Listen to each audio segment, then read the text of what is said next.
नमस्कार विद्यार्थियों, मैं रविंद्र कुमार बादल, सहायक आचार्य समाजशास्त्र, राजकीय स्नातकोत्तर महाविद्यालय 12। बच्चों, आज हम लोग बीए तृतीय वर्ष के अंतर्गत द्वितीय प्रश्न पत्र समकालीन भारत में सामाजिक समस्याएं, इसमें हम लोग आज नया अध्याय शुरू करने जा रहे हैं, जिसका नाम है सामाजिक दृष्टिकोण से वंचित वर्गों की समस्याएं। इसके अंतर्गत बच्चों, आज हम लोग अनुसूचित जातियां, जिसको अंग्रेजी में शेड्यूल ट्राइब कहा जाता है, का अध्ययन हम लोग करेंगे। बच्चों, प्रारंभ करते हैं कि अनुसूचित जातियां क्या होती है, इन लोगों की क्या समस्याएं हैं और सरकार ने इनके लिए क्या प्रयास किए, क्या सरकारी योजनाएं बताई। बच्चों, वैदिक काल में वर्ण व्यवस्था थी। घुरिये, नर्मदेश्वर प्रसाद तथा अनेक विद्वानों के अनुसार जाति व्यवस्था का विकास वर्ण व्यवस्था के बाद में हुआ था।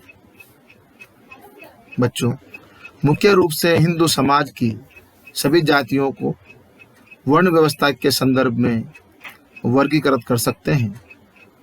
प्रथम 3 ब्राह्मण, क्षत्रिय और वैश्य के स्तर को जातियों को तो समाज में अनेक सुविधाएं तथा अधिकार प्राप्त थे तथा इन पर न्यूनतम प्रतिबंध तथा निर्योग्यताएं थी, और शूद्र वर्ण के स्तर को जातियों जैसे कुमार, बढ़ई, नाई, धोबी आदि को कुछ अधिकार तथा सुविधाएं प्राप्त थी तथा इन पर अनेक प्रतिबंध तथा निर्योग्यताएं भी थी। वर्तमान में इनके विकास को ध्यान में रखकर इन्हें अनुसूचित जातियों के अंतर्गत रखा गया है। इसके पश्चात बच्चों, अब हम अनुसूचित जाति का अर्थ एवं परिभाषाओं का अध्ययन करेंगे। बच्चों, अनुसूचित जातियों की परिभाषा अनेक प्रकार से दी गई है।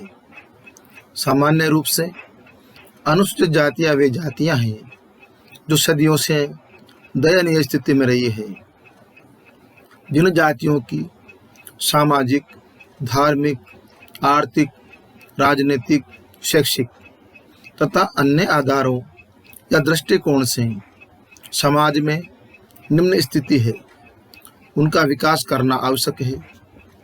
सरकार ने राज्य स्तरों पर ऐसी जातियों की सूची तैयार करवाई है तथा उनके विकास के लिए अनेक योजनाएं तथा प्रावधान रखे हैं। इन सूचियों में जिन जातियों के नाम सम्मिलित किए गए हैं, वे अनुसूचित जातियां कहलाती हैं। अनुसूचित जातियों की सूची के निर्माण का एक इतिहास है, जिसको समझना भी किन्हीं कारणों से आवश्यक है। बच्चों, ब्रिटानिया सरकार भारतवर्ष में फूट डालो और राज्य करो के सिद्धांत पर कार्य करती थी, और अनुसूचित जातियां भी उसी सिद्धांत की एक उपज कही जा सकती है। सन 1931 की जनगणना में आसाम प्रांत के जनगणना अधिकारी ने अंग्रेजी सरकार को यह सुझाव दिया कि समाज में अनेक ऐसी जातियां हैं जिनको समाज में कोई सुविधा तथा अधिकार प्राप्त नहीं है।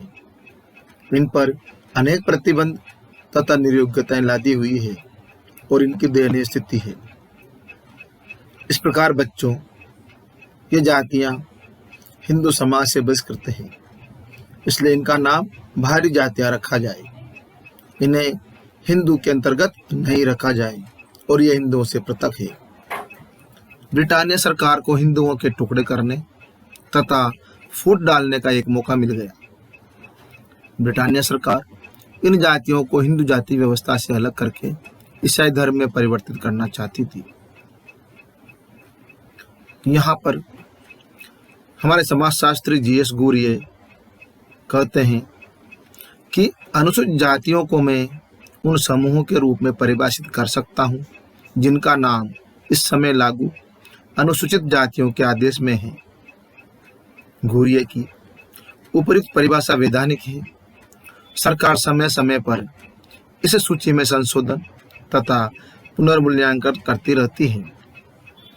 जो जातियां समाज सुधार को केंद्र तथा राज्य सरकारों तथा अन्य प्रयासों से समृद्ध हो जाती है, उन्हें इस सूची में से निकाल देते हैं तथा वह अनुसूचित जातियां नहीं कहलाती हैं। किन्हीं कारणों से किसी जाति की सूचना नहीं मिल पाती है तथा उसकी स्थिति दयनीय है तो उसे इस सूची में सम्मिलित कर लिया जाता है। स्वतंत्र भारत के संविधान की धारा 341 के अनुसार राष्ट्रपति को यह अधिकार दिया गया है सूची में सम्मिलित कर लिया गया है।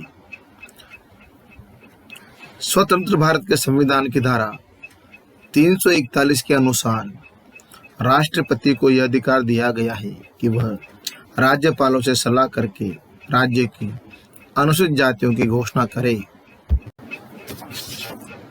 इसके पश्चात बच्चों, अब हम अनुसूचित जातियों की समस्याएं के बारे में अध्ययन करेंगे। Problems of schedule caste. प्रिय विद्यार्थियों, अनुसूचित जातियों की अनेक समस्याएं हैं।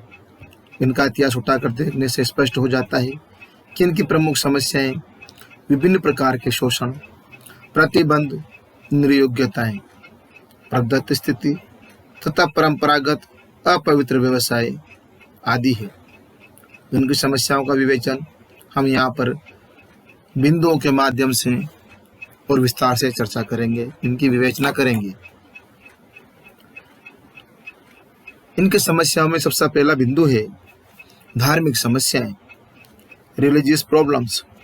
बच्चों, अनुसूचित जातियों की अनेक समस्याएं ऐसी हैं जो धर्म से संबंधित है। अनुसूचित जातियां हिंदू धर्म की जाति व्यवस्था की संरचना में निम्नतम स्थान या श्रेणी के अंतर्गत आती है। अनुसूचित जातियों पर अनेक धार्मिक प्रतिबंध तथा निर्योग्यताएं थोपी गई थी। ये जातियां तथा इनके सदस्य अपने जन्म, विवाह और मृत्यु आदि संस्कार पुरोहित के द्वारा संपन्न करवाने में असमर्थ थे। दूसरा है सामाजिक समस्याएं, इट मीन्स सोशल प्रॉब्लम्स। अनुसूचित जातियों की अनेक सामाजिक समस्याएं रही है। ये लोग अनेक सामाजिक निर्योग्यताओं के शिकार थे। समाज में विभिन्न सुख सुविधाओं को उपयोग करने में असमर्थ तथा अयोग्य थे, जिनको कि निम्न बिंदुओं के माध्यम से समझाया जा सकता है। सामाजिक समस्याओं में पहला बिंदु है समाज में निम्न स्थान, it means low status in society.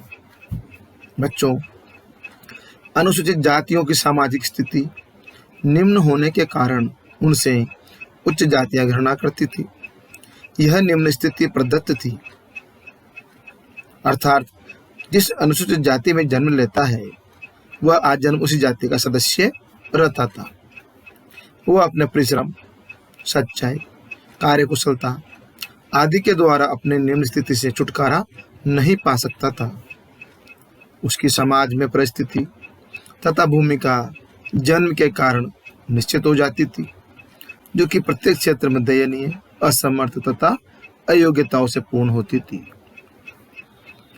सामाजिक समस्याओं में दूसरा बिंदु है सामाजिक संपर्क पर प्रतिबंध। बच्चों, अनुसूचित जातियों पर सामाजिक संपर्क के संदर्भ में अनेक निषेध थे। जैसे जैसे संस्करण में निम्न से उच्च की ओर जाते हैं, प्रतिबंध, असमर्थता तथा निर्योग्यताएं कम होती जाती है। इन जातियों को उच्च तथा सवर्ण जातियों के साथ सामाजिक संपर्क करना प्रतिबंध था। भारत के अनेक समाजों, ग्रामों, नगरों तथा बस्तियों में अनेक अनुसूचित जातियों के लोग अपनी गंदी बस्तियों के बाहर नहीं निकल सकते थे। तीसरा बिंदु है पृथक बस्तियां तथा आवास। बच्चों, अनुसूचित जातियां ग्राम तथा नगर के बाहर तथा दूर नीचे के गंदे स्थानों में रहती थी। नगर तथा कस्बों में गंदी बस्तियों के रूप में इन्हें आज भी देखा जा सकता है। इन निम्न बस्तियों की एक असमर्थता ये थी कि इन लोगों को स्वच्छ तथा साफ सुथरे स्थलों पर अपनी झोपड़ियां बनाने का अधिकार नहीं था।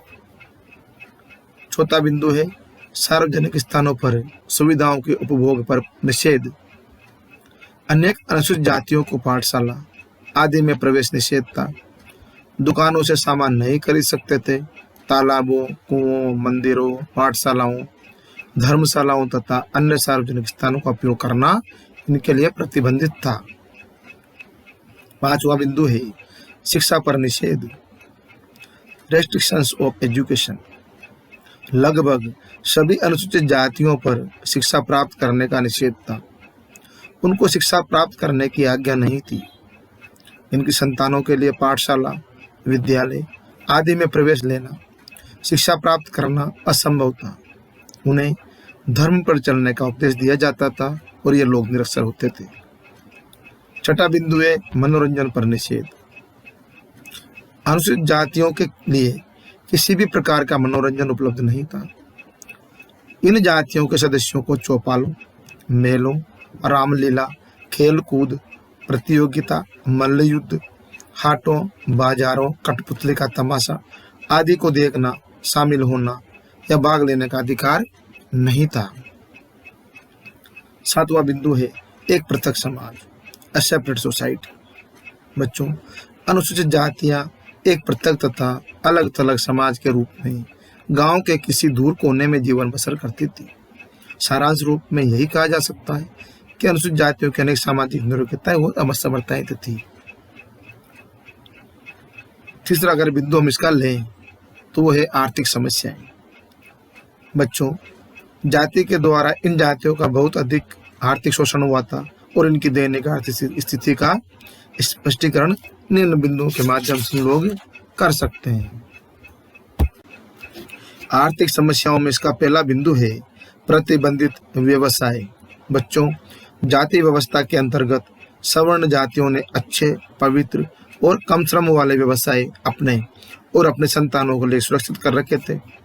इन जातियों को निम्न कोटि के व्यवसाय करने के लिए प्रतिबंधित कर दिया गया था।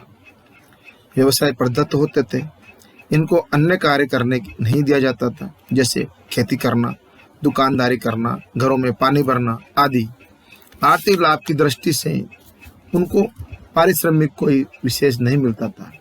ये लोग श्रमिक थे, भूमिहीन श्रमिकों के रूप में कार्य करते थे और बंधुआ श्रमिक भी होते थे। आर्थिक समस्या में दूसरा बिंदु है संपत्ति संबंधी प्रतिबंध। बच्चों, संपत्ति नाम की इनके पास कोई वस्तु नहीं होती थी। इनकी आर्थिक स्थिति हमेशा भूखे, नंगे, दरिद्रतापूर्ण रही। मकान नाम की कोई चीज इनके पास नहीं होती थी। बस्ती से दूर गंदे स्थानों पर नाम मात्र की झोपड़ियों में गर्मी, सर्दी और बरसात में अपना जीवन यापन करते थे।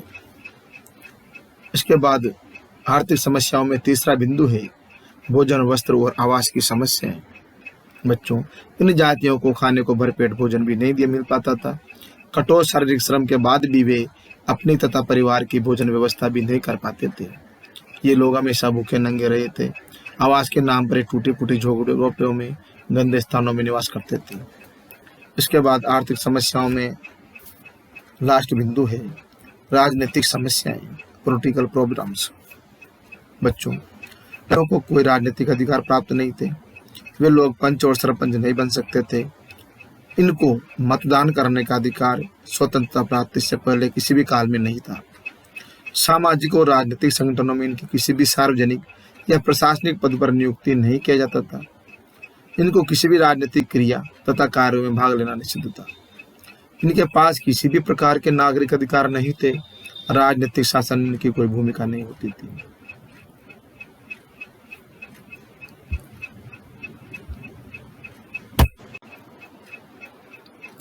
इसके पश्चात बच्चों, अब हम अनुसूचित जातियों का कल्याण, वेलफेयर ऑफ शेड्यूल्ड कास्ट के बारे में अध्ययन करेंगे और इसके साथ हम लोग गैर सरकारी प्रयास और सरकारी प्रयास के बारे में जो कि शेड्यूल ट्राइब के लिए किए गए थे। बच्चों, अनुसूचित जातियों की विभिन्न समस्याओं के समाधान के लिए गैर सरकारी प्रयास समाज सुधारकों, धर्मावलंबियों, राजनीतिक नेताओं आदि द्वारा समय समय पर अनेक व्यक्तिगत तथा सामूहिक स्तर पर किए गए। स्वतंत्रता प्राप्ति के बाद जो सरकारी प्रयास किए गए हैं वे भी विशेष रूप से उल्लेखनीय हैं। बच्चों, सबसे पहले हम गैर सरकारी प्रयास it means non government efforts के बारे में अध्ययन करेंगे। बच्चों, कबीर, रामानुज, जगत गुरु आदि शंकराचार्य, चैतन्य, नानक, रामकृष्ण परमहंस, महर्षि दयानंद सरस्वती, स्वामी विवेकानंद, केशव चंद्र सेन, राजा राममोहन राय और महात्मा गांधी आदि ने अपने अपने समय में विभिन्न अनुसूचित जातियों की सामाजिक और आर्थिक स्थिति को सुधारने का प्रयास किया, जिससे कि उनकी राजनीतिक तथा सार्वजनिक स्थिति भी सुधरे। बच्चों, अस्पृश्यता को दूर करने के लिए अनेक प्रयास किए गए हैं। स्वयं अस्पृश्य जातियों द्वारा भी इसके निवारण के लिए आंदोलन किए गए। सर्वप्रथम ज्योतिबा राव फुले के द्वारा 19वीं शताब्दी के उत्तरार्ध में संगठित रूप से अस्पृश्यता को समाप्त करने के लिए प्रयास किए गए। आपने पूना में सत्यशोधक समाज की स्थापना की थी। इसके द्वारा अस्पृश्यों को अनेक अधिकार दिलवाने के लिए प्रयास किए गए। धार्मिक कारणों के आधार पर यह आंदोलन दबा दिया गया, जिसके बाद में पुनः अम्बेडकर ने चलाया। आपके द्वारा अखिल भारतीय दलित वर्ग संघ और अखिल भारतीय दलित वर्ग फेडरेशन सन 1920 में स्थापित किए गए और अस्पृश्य जातियों ने इन संगठनों के द्वारा धार्मिक और सामाजिक अधिकारों की मांग की थी। बच्चों, अनुसूचित जातियों को हिंदुओं का अभिन्न अंग बनाए रखने तथा इनका बहुमुखी विकास करने के लिए महात्मा गांधी के द्वारा भी एक विशेष कार्य किए गए थे। महात्मा गांधी के प्रयासों से हरिजन सेवक संघ की स्थापना सन 1932 में की गई थी। इस संघ के द्वारा किए गए प्रयासों के फलस्वरूप हरिजनों को दक्षिण भारत में मंदिरों में प्रवेश करने का अधिकार मिला और इसने पिछड़े वर्गों के विकास में भी अवसर प्रदान किए।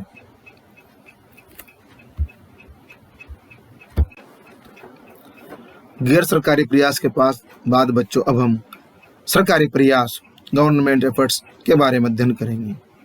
बच्चों, स्वतंत्रता प्राप्ति से पूर्व तथा बाद में सरकार द्वारा अनुसूचित जातियों के विकास के लिए प्रयास किए गए, जो निम्न प्रकार से हैं।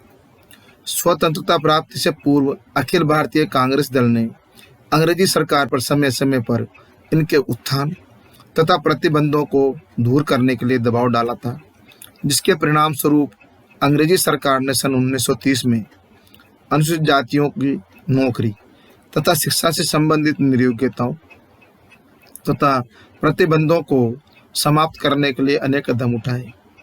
अंग्रेजी सरकार ने उन जातियों की सूची तैयार करवाई जो अनेक प्रकार की असमर्थताओं तथा प्रतिबंधों से पीड़ित थी। इस सूची में सम्मिलित जातियों के उत्थान के लिए इनको विशेष सुविधाएं प्रदान की गई। सन 1940 में अंग्रेजी सरकार ने संसद में अनुसूचित जातियों के लिए 2 स्थान सुरक्षित किए।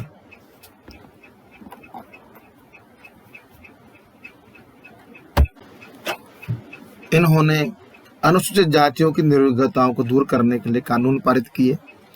इन्होंने अनुसूचित जातियों को शिक्षा, नौकरी तथा मंदिरों में प्रवेश दिलवाने संबंधी कानून बनाए। उन्हें छात्रवृत्ति दिलवाने की व्यवस्था की। बच्चों, सरकारी प्रयास में सबसे पहले हम लोग लेंगे संवैधानिक कार्य। बच्चों, भारत के संविधान में अनुसूचित जातियां, जनजातियां तथा पिछड़े वर्ग का शैक्षिक तथा आर्थिक दृष्टि से उत्थान करने और उनकी सामाजिक अयोग्यताओं को दूर करने के उद्देश्य से उनकी आवश्यक सुरक्षा तथा संरक्षण प्रदान करने के उपाय किए गए। इसके लिए या तो कुछ विशेष सुव्यवस्थाएं की गई है या फिर नागरिक के रूप में उन्हें सामान्य अधिकारों पर रोक दिया गया है। संविधान में इन वर्गों के लिए कुछ प्रमुख सुरक्षा इस प्रकार से हैं। धारा 15, इस धारा के अनुसार राज्य किसी भी नागरिक के विरुद्ध धर्म, वंश, जाति, लिंग और जन्म स्थान अथवा इनमें किसी भी आधार पर कोई भेदभाव नहीं बरतेगा। इनमें से किसी आधार पर कोई नागरिक दुकानों, भोजनालयों, होटलों तथा सार्वजनिक मनोरंजन के स्थानों में प्रवेश के बारे में किसी भी अंश में राज्य द्वारा पोषित या साधारण जनता के लिए समर्पित कुओं, तालाबों, घाटों, सड़कों या सार्वजनिक स्थानों, समागम के स्थानों के उपयोग के बारे में किसी भी नियोक्ता, प्रतिबंध या शर्त के अधीन नहीं होगा। दूसरा है बच्चों धारा 16। इस धारा के अनुसार राज्याधीन नौकरियों या पदों पर नियुक्ति के संबंध में समस्त नागरिकों के लिए अवसर की समता होगी। धर्म, वंश, जाति, लिंग, स्थान, निवास आदि के आधार पर कोई नागरिक सरकारी पदों के लिए अपात्र नहीं माना जाएगा और न ही कोई भेदभाव किया जाएगा। धारा 17। इस धारा के द्वारा अस्पृश्यता को समाप्त घोषित किया गया है। अस्पृश्यता का व्यवहार और उससे पैदा हुई निरुग्यता को लागू करना अपराध माना जाएगा और ऐसा आचरण दंडनीय अपराध माना गया है। राज्य की ओर से दंड दिया जाएगा। धारा 25। इस धारा के द्वारा इनको धर्म संबंधी स्वतंत्र अधिकार दिए गए हैं। राज्य के हिंदुओं की सार्वजनिक संस्थाओं को सब वर्गों के लिए खोलने और सामाजिक सुधार के कानून बनाने के अधिकार सरकार ने अपने हाथ में ले लिए हैं। धारा 29। इस धारा के अनुसार कोई भी नागरिक धर्म, वंश, जाति, भाषा आदि के आधार पर किसी सरकारी सहायता प्राप्त शिक्षण संस्था में प्रवेश से वंचित नहीं किया जाएगा। धारा 38। इसके द्वारा यह व्यवस्था की गई है कि राज्य ऐसी सामाजिक व्यवस्था की स्थापना और रक्षा करने का प्रयास करेगा जो सामाजिक, आर्थिक और राजनीतिक न्याय के द्वारा राष्ट्रीय जीवन की सब संस्थाओं को अनुप्राणित करे, लोक कल्याण की वृद्धि करे। धारा 330, 332 और 334। बच्चों इन धाराओं के द्वारा संसद तथा राज्यों के विधान मंडलों में 20 वर्ष तक अनुसूचित जातियों और अनुसूचित जनजातियों को प्रतिनिधित्व की विशेष सुविधा दी गई है। इस अवधि को समय समय पर बढ़ाया जाता रहा है तथा आज भी इन्हें यह सुविधा दी जा रही है। इसके अंतर्गत संसद में अनुसूचित जातियों के लिए 79 स्थान तथा विधानमंडलों में 559 स्थान सुरक्षित हैं। यह स्थिति 1982 में थी।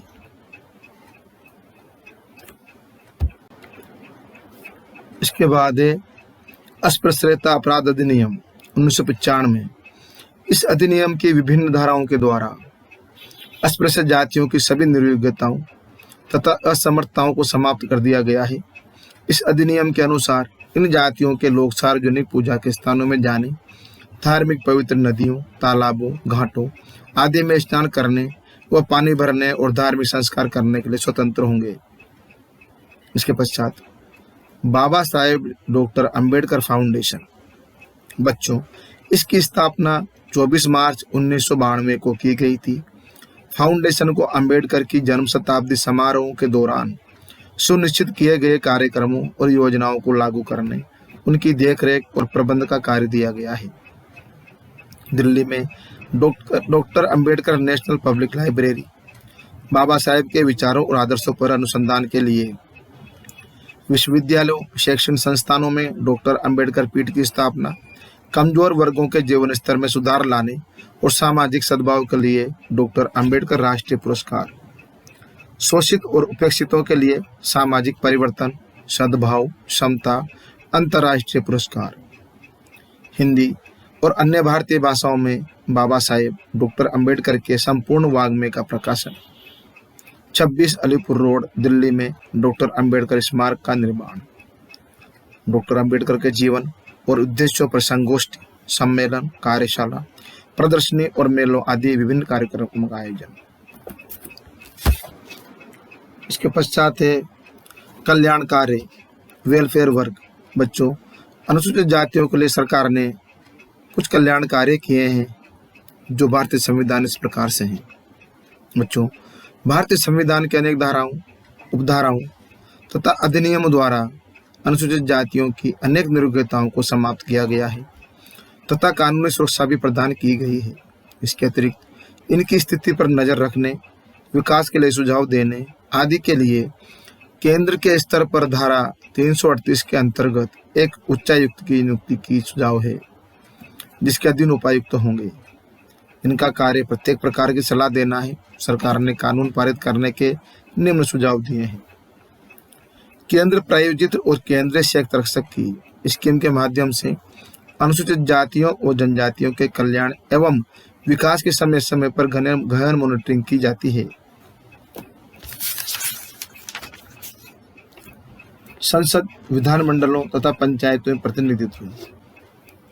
बच्चों, धारा 334 के अंतर्गत अनुसूचित जातियों के लिए लोकसभा, विधानसभाओं तथा पंचायतों में कुल स्थानों में इनकी संख्या के अनुपात में स्थान सुरक्षित रखे गए हैं।